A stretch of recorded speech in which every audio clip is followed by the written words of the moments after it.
এই ভিডিওটা অনেক আগে। সবাই কেমন আছেন? আমি আপনাদের সাথে এই ভিডিওটা শেয়ার করছি। দেখেন একটা মেয়ে বিয়ে হলে তার মারা কিভাবে পিঠা বানায় দেয়। তো আমার খালা শাশুড়ি পিঠা বানায় দিছে, সব ধরনের পিঠা। সে সকাল থেকে একভাবে পিঠা বানাইছে, সব পিঠা সে নিজে হাতে বানাইছে। 4 রকমের পিঠাই সে নিজেই বানাইছে। আমি তো অবাক যে আমি ঘুম থেকে উঠেই দেখি সে পিঠা বানাচ্ছে।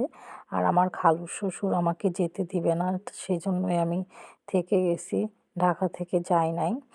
তো আমার খালু শ্বশুর বলতেছিল যে চলো তোমাকে নিয়ে ঘুরে আসি, তোমার আন্টির সাথে দেখা করায় নিয়ে আসি। আমার ননদের শাশুড়ি আসছে, ইউএসএ থাকে তারা। তো ওনার বোনের বাসায় উঠছে, উনি ওনার বোনের বাসাতেই এসে ওঠে। তো আমরা যাচ্ছিলাম ওনার সাথেই দেখা করতে। আর আমার খালা শাশুড়ি সব ধরনের পিঠা বানায় নিয়ে যাচ্ছিল।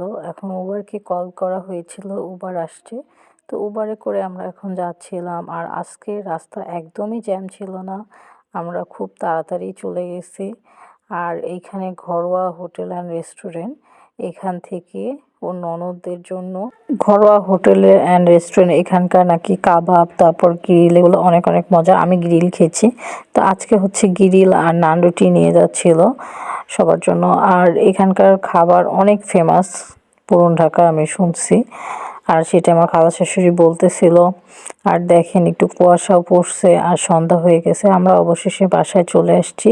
সত্যি বলতে একদমই জ্যাম ছিল না আজকে। ঢাকা শহরে এসে অনেক মজা পাইছি। আর দারোয়ান আঙ্কেল দেখে উনি হাতের থেকে ব্যাগটা নিচ্ছিল।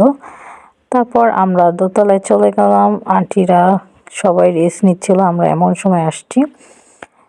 আর বাসায় সব কিছু একটু ওনাদের এলোমেলো, কারণ আমার ননদের বিয়ে, তো হচ্ছে তার জন্য টিভি একটু খুলে রাখছে। আর আমাদের আন্টি আগে থেকেই গ্রিল কিনে রাখছিল, সেটা দিয়েছে। আন্টি বলতেছিল এটা আপনাদের গ্রিল না, আমি এটা আমাদের বাসার এই পাশ থেকে নিয়ে এসেছি, এটা আপনারা খান। আর হচ্ছে মিষ্টি দিয়েছিল আর চা।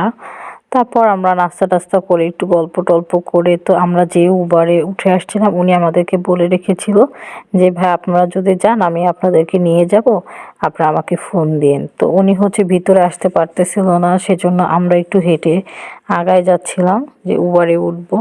তারপর আমরা উবারে উঠলাম, এখন উবারে উঠে বাসায় চলে যাচ্ছি। আর যাওয়ার সময় একদমই জ্যাম ছিল না, আমরা ইজিলি ভাবে চলে গেছি। সবাই ভালো থাকবেন, আল্লাহ হাফিজ।